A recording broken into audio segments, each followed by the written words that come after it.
윤석열 대통령의 첫 번째 전북 공약이 새만금 메가시티인데요. 1호 공약인지 의문일 정도로 별다른 진척이 없습니다.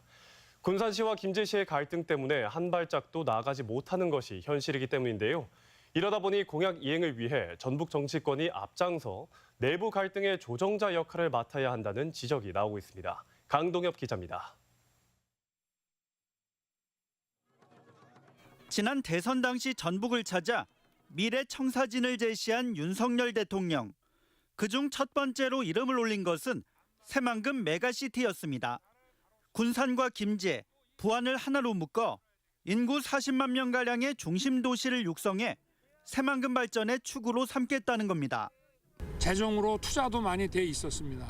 그런데 이제 이 정도 가지고는 안 되고 이제는 새만금을 완결 지을 때가 왔습니다.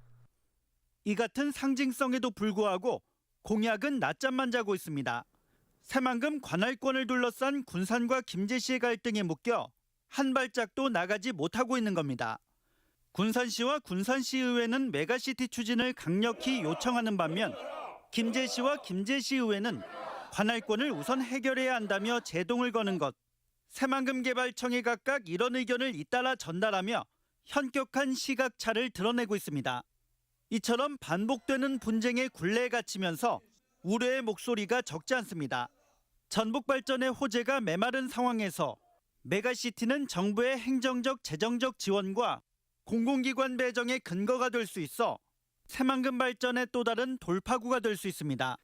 특히 인구가 39만 명으로 비슷한 세종특별자치시 사례처럼 성사만 된다면 자치권 보장 등 다양한 특례 논리를 개발할 수 있겠지만 현재로서는 그림의 떡입니다.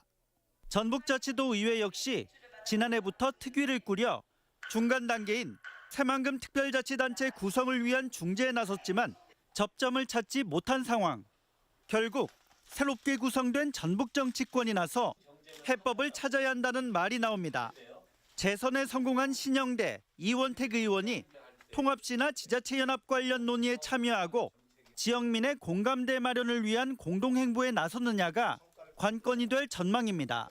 메가시티의 미래와 청사진이 구체화되어야 되고 그리고 정치인들이 지역민들이 혹시 갖고 있을 수 있는 불안감을 해소하고 인구 감소와 지역경제 침체라는 심각한 위기에도 양보와 타협보다는 소모적인 다툼만 반복하고 있는 군산시와 김제시.